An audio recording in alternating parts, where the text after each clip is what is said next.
el estampado, en este caso, es coger y a estas bobinas de aquí, al metal que están estas de aquí, darles formas con matrices. Una matriz se le conoce como, en términos mecánicos, pueden llamarse matrices o moldes. Vienen a ser como dos planchas de metal o dos bloques de metal, jóvenes, donde yo tengo en una de las partes de aquí la forma de la pieza que yo quiero hacer. Y acá a vuelta tengo una cavidad que también le da otra forma a la pieza. Entonces, cuando estas de aquí se cierran entre ellas, se cierran estas matrices, las se abren y se llegan a cerrar, entonces ahí me dan las distintas formas que yo tengo de puestas, de capot, de techos, de lo que usted desee. Eso se ha llamado el estampado. Entonces yo necesito dos partes. Yo necesito el macho y la hembra. Generalmente a la parte que tiene el molde saliente se le conoce como macho y la que tiene la cavidad se le conoce como hembra del molde o de la matriz. Esto es una carrera en la Politécnica. El ingeniero o los matriceros, los que hacen los moldes, es una carrera aparte de la ingeniería mecánica y la ingeniería mecánica automotriz. Había los mecánicos, creo que se llamaban en producción, que eran los matriceros. Entonces, estas matrices, ¿no es cierto? Recuerdan ustedes, llegaban a pesar una estupidez, eran enormes en, en este tipo de fábricas. Son tremendamente enormes. Y si ustedes también escucharon con atención, estas matrices se acoplan a prensas que tienen la fuerza para lograr cargarles y acoplarles y desacoplarles a los moldes. Y generar un proceso que se llama el estampado o el prensado, como usted quiera. Entonces aquí se está jugando en una de las zonas que ustedes estudiaron en mecánica de material. Yo creo que el Alvarito les dijo, bueno, aquí tengo los dos ejes, ¿no es cierto? Me parece que este es la deformación y este es el esfuerzo. Creo que era así. Pongamos que este es el esfuerzo y esta me parece que era la deformación. Entonces venía la ley de Hooke, creo que se llama. En un elemento, entonces hasta aquí yo tengo una zona elástica, decía, que aquí si yo hago un esfuerzo, el material vuelve a su posición. Aquí trabajo en una zona plástica, donde ya si hago un esfuerzo más grande, el material se quedó deformado. Y finalmente tengo un punto de rotura donde el material se rompe. Entonces, el proceso de estampado trabaja en la zona plástica del material. Si yo ejerciera presiones muy fuertes y generara incrementos de esfuerzos en los elementos de las planchas, le rompiera. Esas presiones de cierre también deben ser controladas, porque yo podría romper las planchas de los elementos. Y aquí me dice que todo esto de aquí se genera por un proceso mecánico que se denomina el recalcado. Entonces, ¿qué es el recalcado? El recalcado mecánicamente es que si yo tengo una plancha en este sentido, yo le comienzo a hacer tracción en ciertos lados y en otros lados le someto a compresión. Entonces, eso está pasando en las planchas que son prensadas. Están sometidas a transformaciones de que les compriman y les estiren para generar una forma específica. Como era, por ejemplo, ¿no es cierto? Esta plancha de aquí, sacar una puesta vendría a ser así. Ya, mal hecha mi puesta, pero digamos la forma de la puesta, ya con su bombita y todo. Mal hechísima mi puesta. ¿Eso qué parece? No parece una puesta. Entonces, Cuando yo le someto a la lata o al interior de las latas a esfuerzos de tracción y de compresión, estoy haciendo un recalcado. Y lógicamente, donde yo comprima, tengo que darme cuenta de una cosa. Aquí se va a acumular material. Y donde yo estire, aquí va a disminuir el material, porque estoy estirando. Por eso me dice aquí que voy a tener variaciones en el espesor. Lógicamente tienen toda la razón, mis estimados jóvenes, porque usted cuando estampa y hace un recalcado, al comprimir aquí, el material se acumula y esto queda más grueso. Y si usted acá larga, aquí usted coge, estira y esto queda más delgado. Muy bien. Este de aquí es el proceso ideal para hacer al menos las piezas que son de la carrocería, de todo el recubrimiento estético, si quiere el techo, la cajuela, ves el carro con esa colaza, ya, y el capó y puestas. Todo eso de ahí, preferible hacer mediante estampado. Mediante estampado y lógicamente estoy haciendo un proceso mecánico de recalcado. Ya. Ahora, ¿cómo puedo hacer este proceso? Verá lo buenazo que se me ocurrió a mí una idea y vamos a ver si me funciona. Vamos a ver si a mí me funciona, mi propia idea. Yo sé que el señor Rosden tiene también cosas que hacer y tiene esa buena voluntad de que cuando yo le digo, señor Rosden, no sea malo de compartiendo un video, él con toda la buena voluntad, él coge y me ayuda, ¿no es cierto? Pero yo estaba pensando y digo, chuta, como tengo problemas con la conexión, ¿qué pasará si yo cojo y yo mismo ingreso al Zoom desde el celu y va a aparecer tal vez otro Rómulo Astudillo ahí y me autonombro host y comparto desde el celu? Creo que la velocidad al menos de mi plan de datos es mucho más alta. Entonces, yo les voy a pasar un proceso de estampado en caliente para que usted sepa qué se hace con estampado en caliente. Porque aquí me dice claramente, hay dos tipos de estampado. Puedo hacerle frío o puedo hacerle caliente.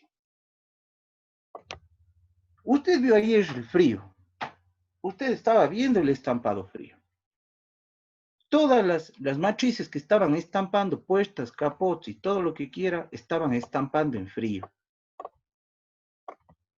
Porque jamás vio usted que las puestas o las latas o las láminas de acero entraban a alta temperatura o al rojo vivo, ¿sí o no? Entraban a temperatura ambiente. Entonces, lógicamente, este proceso tiene una ventaja. Verán, hay un chévere programa que saben dar en el cable, que es sobre hacer espadas. No recuerdo bien si el nombre del programa es Desafío sobre Fuego o algo así, no me acuerdo. Algo así, pero y hacen espadas ellos. Ve ese desafío, pongamos aquí con ese, ya no importa. Pero ¿saben qué era lo interesante de eso de ahí, jóvenes? Lo interesante de ese programa es que justo llegan todos a una parte en la que tienen que volverle dura la espada. Y le someten a un templado. Y ustedes ven que cogen y le calientan al rojo vivo a la espada. Y de ahí le meten en aceite y le enfrían de golpe. Y dicen, le templé al metal. Y cuando yo estaba en la U, nosotros templamos una varillita. Era interesante porque usted tenía una varilla, digamos que es como una especie de varilla ya. ¿Ya? Y le calentábamos al rojo. Antes de calentarle, cogíamos con una lima y le limábamos. Y entraba la lima en la varilla.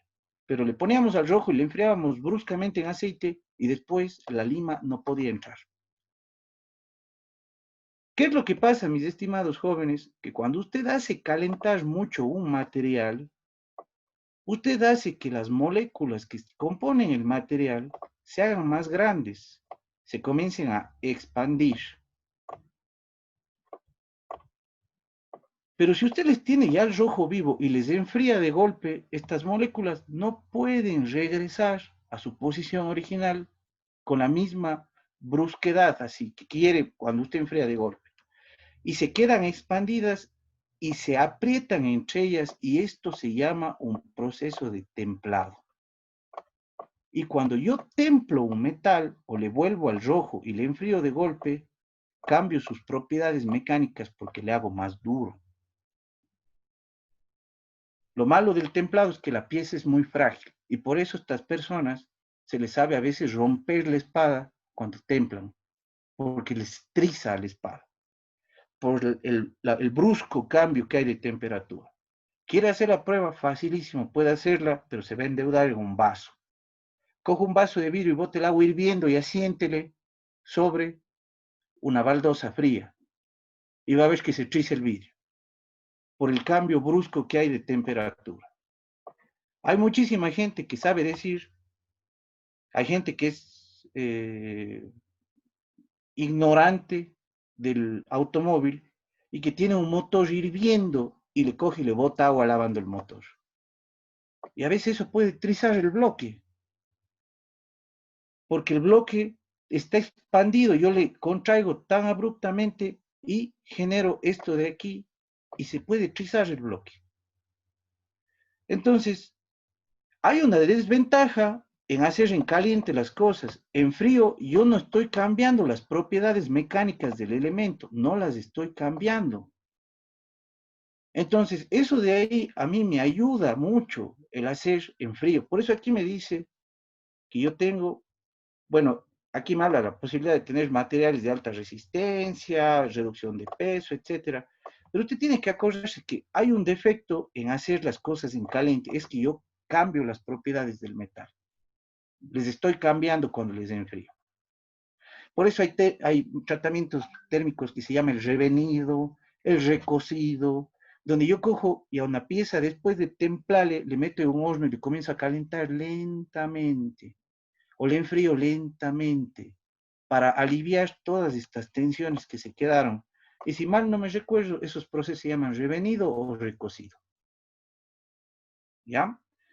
Entonces, ayer ustedes estaban viendo en el video muchísimos procesos que estaban siendo en caliente, muchísimos procesos que estaban en caliente.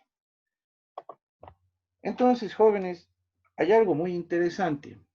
Ahorita me voy yo mismo a hacerme el host desde mi celular. Entonces, sí, yo voy a hacer el host mismo. Ya, ahora yo mismo soy el host. Entonces, voy a compartir la pantalla desde mi celular. Y no me sale aquí que te compartir. ¿Están viendo ustedes mi pantalla ahorita? No, no es cierto. O la pantalla de mi celular. ¿Se está La viendo? pantalla mismo de la computadora está proyectándose. Déjeme ver, porque me sale que ya soy mi nuevo anfitrión yo mismo. Entonces, yo voy a coger aquí, voy a entrar al audio, ya, compartir, iniciar compartir y pantalla. Muy bien, vamos a ver si me sale.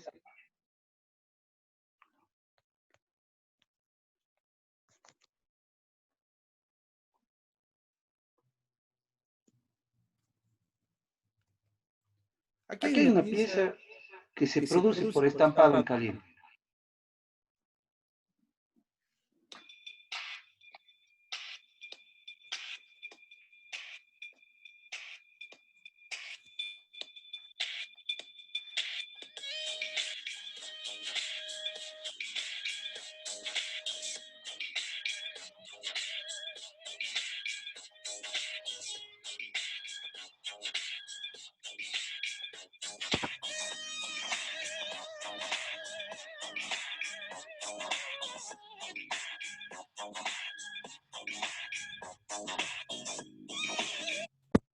Ajá.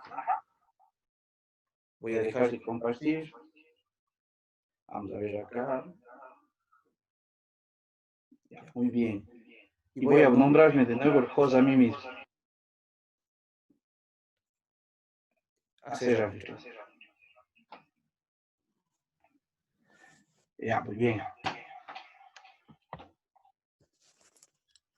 Entonces ahora voy a compartir la pantalla de acá.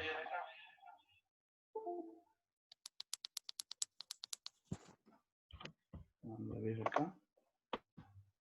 Y ahora están viendo la pantalla de mi computadora, ¿no es cierto? Sí, que sí se ve. Ya. Muy bien. Verán, jóvenes, entonces, espérenme para quitar el eco y autobotarme de la reunión yo mismo. Ya. Fuera, Rómulo Astudillo, bravo. Sí, retírale de la reunión, ya. Muy bien, jóvenes. Entonces, por ejemplo, un cigüeñal se hace por estampado en caliente. Cuando yo quiero fabricar materiales durísimos de la carrocería, por ejemplo, partes duras como el chasis, ¿sí? Entonces yo recurro a un estampado en caliente. ¿Yo qué hago? Tengo materiales muy duros como los que hacen el cigüeñal. Y tienen formas también difíciles. Entonces, yo a estos materiales, ¿qué les hago? Les caliento. Como vieron esa varilla de acero al rojo que venía por unas especies de bandas transportadoras, era un prisma. Y le estampaban y se daba la forma del cigüeñal. Entonces, con eso de ahí yo puedo hacer lo que es un estampado en caliente con materiales duros, duros en verdad. Cuando yo le caliento mucho un material, cambia su estado y se comienza a volver maleable. Aquí va un tip para la sustentación. Ustedes van a encontrar una gráfica algo así. Y por aquí, esto de aquí dice la temperatura. Y me dice que conforme el hierro va subiendo su temperatura, yo voy teniendo hierro alfa, hierro beta, hierro gamma, y finalmente creo que tengo hierro delta, no me acuerdo bien, y aquí el hierro se vuelve líquido y se funde. Entonces, por ejemplo, si mal no me acuerdo, se dice que el hierro alfa hasta unos 900 grados creo que es, o hasta unos 900 y algo de grados, el hierro es magnético. O sea, usted coge un hierro y le pone un imán y el imán se pega al hierro. Pero usted pasa de esa temperatura y el hierro pierde todas sus propiedades magnéticas. Ya no se pega a los imanes. Por eso, si ustedes se fijan en ese programa que les digo, cuando van a templar las espadas, están pasándoles imanes a las espadas y sienten que ya no se pega el imán y ese rato le meten al aceite hirviendo, al aceite frío, perdón, para templar. Porque saben que llegaron a esa temperatura al cambio entre hierro alfa y hierro beta, que ya no es, ¿cómo se llama esto? Magnético. Ya. Entonces, lógicamente, mientras más yo le caliento un material, al menos los materiales duros les puedo volver maleables o les puedo volver fáciles de mecanizar o conformar. Entonces, ahí hago un proceso que se llama, ¿no es cierto?, un estampado en caliente. Y vieron, así sale el cigüeñal. ¡Pah! Estampan la forma y de ahí le cogen y de ahí le hacen rotar esos elementos que todavía están hirviendo y dan esa forma muy compleja que tiene el cigüeñal. Pero lógicamente, jóvenes, después de esto el material no va a ser igual.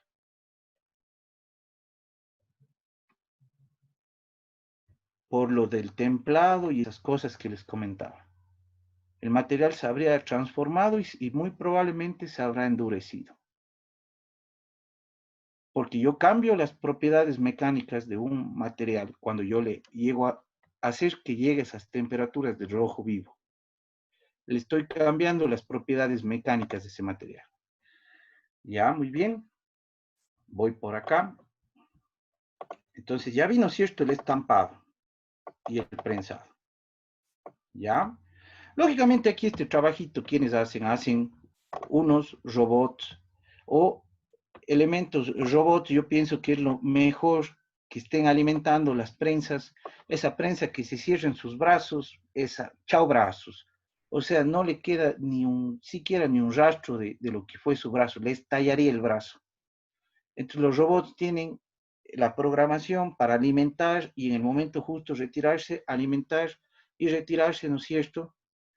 Y lógicamente nosotros tenemos matrices que generan el estampado, que hacen todo el proceso de estampado y elementos que están haciendo la movilización de la pieza a través de toda la cadena de producción. ¿Ya? Cuando usted vio el video de ayer, si usted puso mucha atención, vio que yo no le mentí. Si vio que decía que una prensa de estas de aquí, al menos la del Challenger, tenía 3 pisos de alto. Sí se fijó. ¿Se acuerda usted que decía que la prensa medía 3 pisos de alto? Si no me cree, vea de nuevo el video, está casi al comienzo. Porque yo le dije, estas prensas son del alto, más o menos, de los edificios del instituto, le dije a usted. Y de largo pueden tener hasta 50 metros. Entonces, estas prensas son enormes, son larguísimas, son verdaderos monstruos en cadenas de producción. Por eso más acá van a ver que dice que máximo a veces en una fábrica hay 2 de estas. Pues son carísimas. Son enormes, son carísimas. Entonces, los fabricantes de carrocería tienen unas 2 así. 2, 3 tal vez tendrán y no tienen más. Son extremadamente grandes esas prensas que hacen esto de aquí. La presión ejercida es de 20 toneladas. O puede llegar a 20. ¿Por qué? Para trabajar en la zona plástica de la ley de Hooke. Si yo tenía la ley de Hooke, usted recuerde, zona elástica, zona plástica que se deformaba, y si yo hacía más esfuerzo, fractura, y le rompía. Entonces, para lograr deformar y estar en esta zona, tengo cierta presión para producir cierta cantidad de esfuerzos y no dañar, ¿ya? Muy bien. Entonces, no se olvide, de aquí yo puedo sacar los techos, puedo sacar las puestas, puedo sacar los laterales, puedo sacar lo que yo quiera, solamente tengo que cambiar estas negras que se ven acá, las matrices. Y eso me dan, porque tienen las formas para hacer. ¿Quiere una idea cuánto vale una matriz? ¿Quieres saber cuánto vale una matriz? Mi papá hace tiempo compró una fábrica de plásticos quebrada. No, bueno, no estaba quebrada. La fábrica de plásticos era de los señores Rivas, Rivas Plast. Ellos tienen su local de plásticos en la Paseo, no, en la Max Ule, arriba de la empresa eléctrica. Pero lamentablemente, entre el matrimonio hubo infidelidad y no terminaron bien y vendieron la fábrica y mi papá les compró. Los señores Rivas hacían cuchara, hacían funda, hacían palillo para eso de la salchipapa, ese tenedorcito, y el molde para hacer 6 cucharas de plástico. Usted tiene aquí un cuadrado de metal que es pesadísimo y que tiene aquí la forma de 6 cucharas soperas. Una cucharita así, de ahí viene un chiquito, de ahí viene otra cucharita así, de ahí viene el palito de la cuchara, un plastiquito y viene así. Y de esto de aquí se repiten 6, me parece. 6 o 8 que vienen así, por aquí entre el plástico y se inyecta. Hacer ese molde vale $10,000. Ese es el costo que cobraba el ingeniero Chica en el parque industrial para hacer el molde de cucharas. $10,000. Es pequeño. Entre unas 2 personas le alzamos, porque es pesadísimo, no tienen idea. Yo no sé cuánto valga esta matriz para hacer puestas o laterales de carro. No podría decir, no tengo idea cuánto vale hacer esa matriz. Imagínense que estas matrices, por los procesos, todo lo que trabajan, al menos aquí en inyección de plástico, como el plástico entra derretido a hacer las cucharas, aquí les entra agua por un lado y sale agua por otro lado para refrigerarse, etcétera. Pero aquí ese es el costo de esa, era el costo de esa matriz, me acuerdo, para hacer la cuchara. No sé cuánto valga una matriz para hacer capot, puestas o algo. No les podría decir cuánto valga, ni el poste que tiene. Porque al menos la matriz, que yo les digo, entre 2 personas le alzamos, y ha de ser del poste de uno desde la cintura hasta el pecho un poco más grande. Una media persona casi puede ser. ¿Ya? Entonces, esa es la presión. Aquí me dice, jóvenes, hasta cuántas piezas yo puedo tener o puedo producir. Yo tengo hasta 350 piezas que conforman un carro. Y vean, o sea, voy produciendo, puedo algunas hacerles por prensado, puedo hacer los laterales del piso, los faldones, las puestas y un gran etcétera. Puedo tener cualquier cantidad de matrices de distintos tamaños, porque no se olvide usted que no solo estoy haciendo un carro, estoy haciendo al menos en la fábrica de los Dodge, 3 carros ahí en esa fábrica de carrocerías. Cada uno tendrá con los particulares del un carro, del otro carro, del otro carro y del otro carro. ¿Ya? Y aquí me da la medida de una de estas prensas. Entonces, uno no se hace idea de los números, porque uno les oye a los números muy fríos, pero cuando uno pone ejemplos, como yo les pongo los ejemplos que les sé poner, por ejemplo, intentemos explicar por qué el señor Ramos es un mujeriego. ¿Por qué tiene ese cuidado con las chicas, que les quiere cuidar tanto a las chicas y las quiere para él? Pues si nos remolcamos hacia el pasado, el señor Ramos siempre está hablando de que vio casi que un atropello a una chica y creo que eso le traumó y por eso él busca vehementemente proteger a las mujeres. Esa creo que es la explicación del gusto de él por las chicas. No sé, puede ser. Ya, yendo un poco a la broma. Pero nosotros siempre vamos a jóvenes a conversar con medidas reales para que usted se dé una idea de las cosas, cómo son. Miren, verán, una prensa puede pesar 2.500 toneladas. O sea, puede pesar 2.500 aveos. Ya, primer dato. Porque un aveo pesa una tonelada. Puede medir 50 metros de largo. Eso es lo que mide nuestro instituto, el frente. 50 metros. No mide 100, unos 50 de medir. Puede tener unos 12 metros de alto. Corríjame si estoy equivocado, pero hasta donde yo sabía, esa de ahí, un poste está midiendo de 9 a 10 metros, o estoy yo equivocado. Tal vez si ustedes saben el dato, corríjame si yo estoy equivocado y estoy hablando mal. Pero podría ser tranquilamente la altura de un poste. Si yo me fijo más o menos y veo el techo de mi casa, del techo al piso yo he de tener cerca de unos 3 metros. Unos 3 metros, 3,30 tal vez. Entonces, esto de aquí ya están midiendo casi unos 4 pisos. ¿Ya?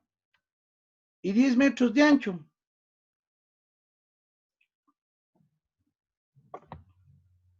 Imagínense lo coloso que es esta prensa. Es enorme. Con potencias de prensado de hasta 5.400 toneladas. Son tan caras que yo no puedo tener un gran número de estas. Es imposible para los fabricantes. Son muy caras. Por acá, yo sé que por acá, porque no me acuerdo exactamente dónde es, pero por acá me dice que los fabricantes no tienen muchas de estas de aquí. No pueden tener muchas prensas de estampado. Vamos a dejar hasta ahí, ¿ya? Tal vez usted tiene alguna pregunta, aparte del trauma del señor Ramos.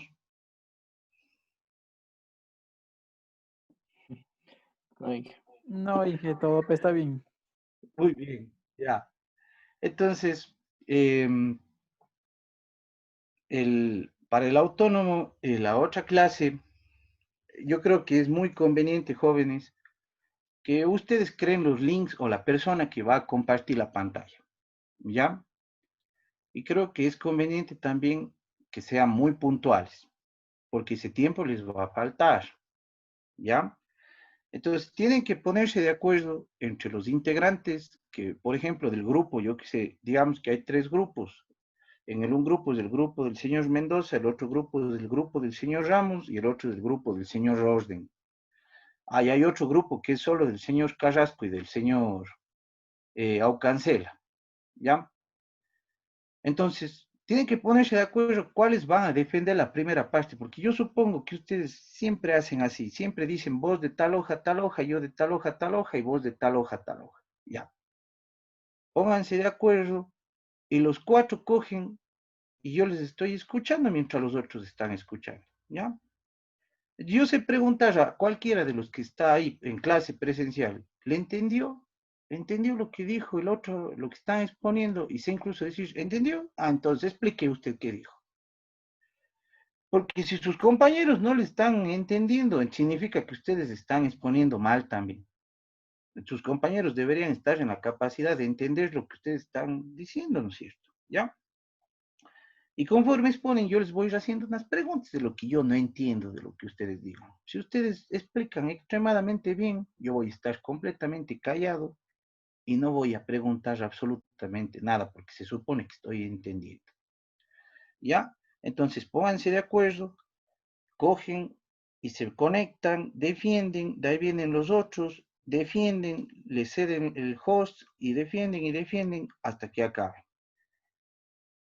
Después, al final, con la mano en el pecho, yo les preguntaré también una nota de ustedes, ¿cuánto creen que merecen? Después de si ustedes responden bien mis preguntas o no. Ya vamos a ver qué tan ustedes sinceros son con ustedes mismos. Entonces, les sugiero que hagan un trabajo a conciencia. No se olviden, jóvenes, usted puede defender, así como yo hago las clases, usted puede traer un documento en Word y se pone a defender. Si yo le entiendo y sirve, al pelo. No es necesario diapositivas, no.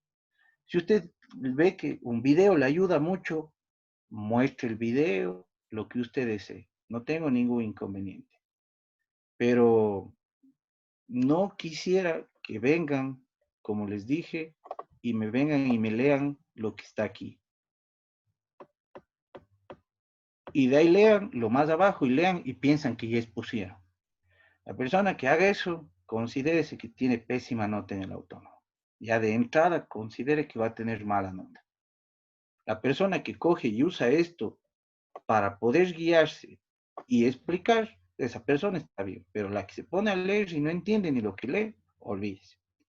Entonces termino con eso la clase, espero que tengan una buena semana y estamos conversando el lunes. Ya de preferencia sería que se organicen entre ustedes y manden el link los primeros que van a exponer, para no estarles cediendo el host ni ninguna cosa y estar pasando que pierdan tiempo de exposición.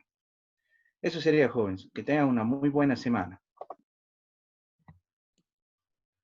Bueno, Gracias, Inge, Inge. gracias, ¿no? Les dije. Gracias, Inge. Gracias, Hasta Inge. luego. Cuida mucho, ahí conversamos.